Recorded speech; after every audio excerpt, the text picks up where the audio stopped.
बहू। प्रयाग में रहने वाला सुरेश का परिवार अपने बेटे को लड़की दिखाने ले जाता है।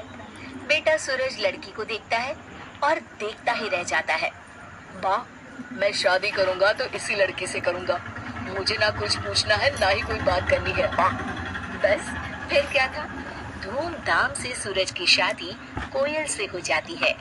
लेकिन अगले दिन कोयल की आवाज जब घर वाले सुनते हैं तो दंग रह जाते हैं, क्योंकि खुद ही सुन लीजिए। अले अले, इतनी जल्दी सुबह हो गई, मुझे तो नींद आ रही है। कोयल, ये कैसे बोल रही हो तुम? ठीक तो हो ना? बिल्कुल बिल्कुल, मुझे क्या हुआ, मैं तो बिल्कुल ठीक हूँ। सूरज को समझते देर नहीं लगती है कि जिस कोयल की कू कू की आवाज वो सुनना चाहता था वो तो तोतली निकली। अब क्या था, सूरज सर पकड़कर बैठ जाता है कि तभी उसकी माँ वहाँ आ जाती है। अरे सूरज बेटा, बहू रानी क्या हुआ? तुम लोग परेशान से लग रहे हो, सब ठीक तो है ना? सूरज कुछ बोलता उससे पहले ही कोयल बोल पड़ती है। अरे चाचा माँ, कोई बात नहीं है, ये तो बिना वजह ही परेशान हो रहे हैं। अरे माँ, ये तोतली है, तोतली। मेरे तो भाग्य ही फूट गए माँ। तुझे ही तो लड़की की सूरत देखनी थी, देख ली। अब जीवन भर कल। मेला बाबू, मेला छोना। अरे माँ, तुम भी मजाक कर रही हो।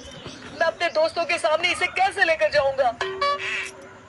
सूरज को परेशान देखकर कोयल हंसती है और कहती है, अरे आपको परेशान होने की जरूरत नहीं है, मैं चुप रहा करूंगी आपके दोस्तों के सामने।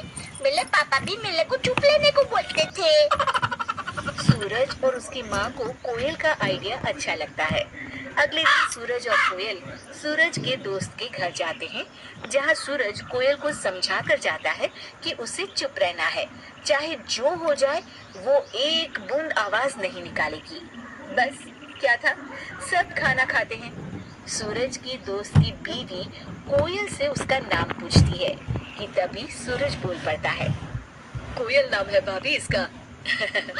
अब दोस्त के घर कोई भी कोयल से सवाल करता, जवाब सूरज देता। कोयल को बोलने का मौका ही नहीं देता। उसे डर था कि कहीं कोयल उसके तोतलेपन की पोल ना खोल दे। अरे भैया, क्या बात है, जब से आप लोग आए हैं मैंने तो आपकी बीवी की आवाज ही नहीं सुनी, कहीं गूंगी तो नहीं है ना? कोयल को ये बात सुनकर बुरा लगता है, लेकिन उसे सूरज की बात भी याद रहती है कि उसे कुछ भी नहीं बोलना है, तो लिहाजा वो चुप ही रहती है।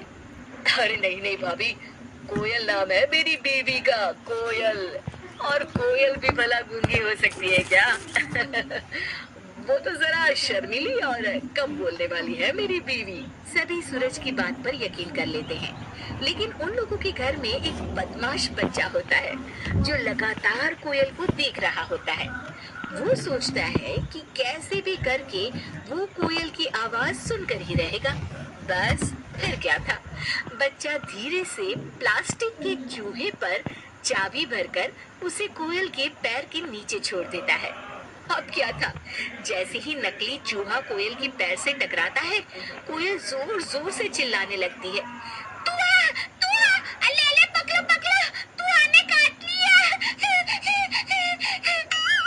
बच्चा कोयल के मुंह से तोतली आवाज सुनकर जोर जोर से हंसने लगता है।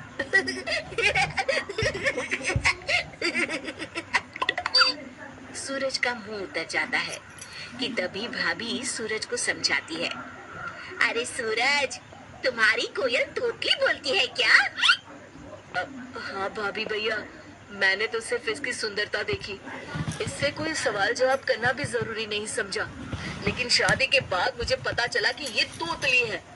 अरे कोई बात नहीं सूरज भैया, तोतलापन अब ला इलाज नहीं है, आप ना इसे अच्छे डॉक्टर को दिखाइए, इसका इलाज संभव है। हाँ।